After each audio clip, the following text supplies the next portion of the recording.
anger and disbelief outside court at the verdict. Those who lost loved ones at a loss and feel betrayed by justice. I have a 3-year-old daughter that will never meet her grandfather because of this accident. And it's left a hole in our hearts. He was a big part of our family. And our family's never been the same since. It's a shambles, absolute shambles right from the beginning. Before it even started, it was a shambles. Evidence has not been heard that should have been heard.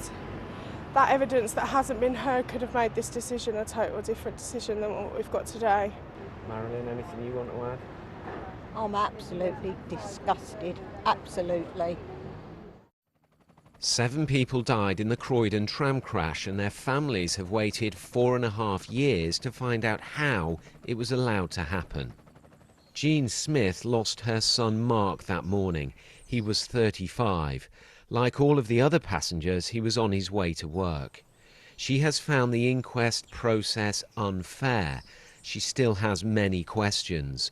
Witnesses from Transport for London and the tram operator, TOL, didn't appear.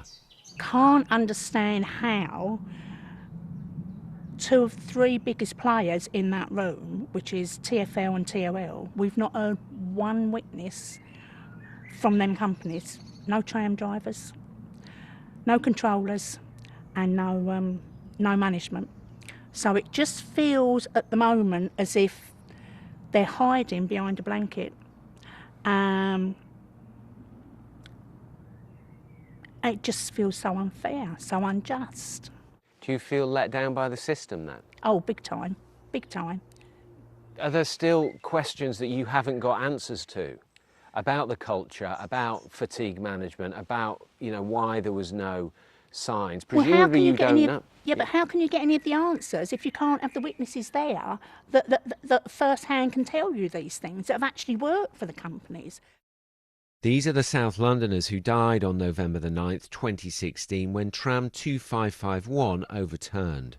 The driver, Alfred Dorris, also didn't appear at the inquest as he was too sick.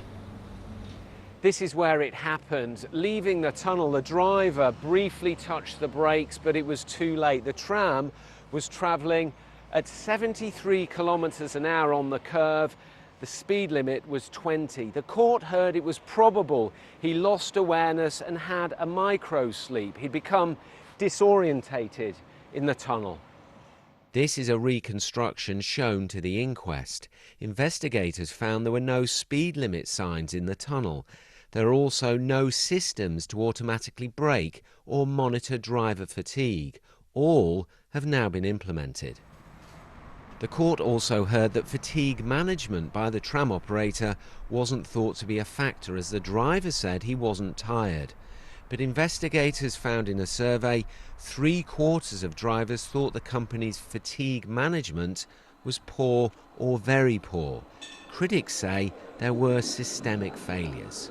Is there a problem, do you think, systemically with fatigue management at TfL? Oh, without a doubt, sadly there is. On the tram, we know a series of things. There's obviously the Sandilands crash where the driver had a micro sleep, most likely. But we know that 5 other drivers in the 5 previous years had been either sacked or disciplined for falling asleep. And we found that out during the inquest. Just 10 days before the crash, there was another incident on this corner where a tram nearly overturned and the emergency brake was used. A passenger complained, but it wasn't properly followed up. Drivers were scared to report incidents because they thought they'd be disciplined. Investigators found that on at least 9 occasions the emergency brake was used on this corner. Management knew nothing about it. Questions that need answering by the people that were actually concerned are missing, and I want to hear that. I want to know why they came to them conclusions. I want to know why they let that happen. Do you think you'll get justice? Not in this inquest, I don't think. Do you want more? Do you want a public inquiry? If possible, yeah. The families still think they haven't got the answers to all of their questions, and they still want to know why warning signs weren't acted on. For them, this isn't the end.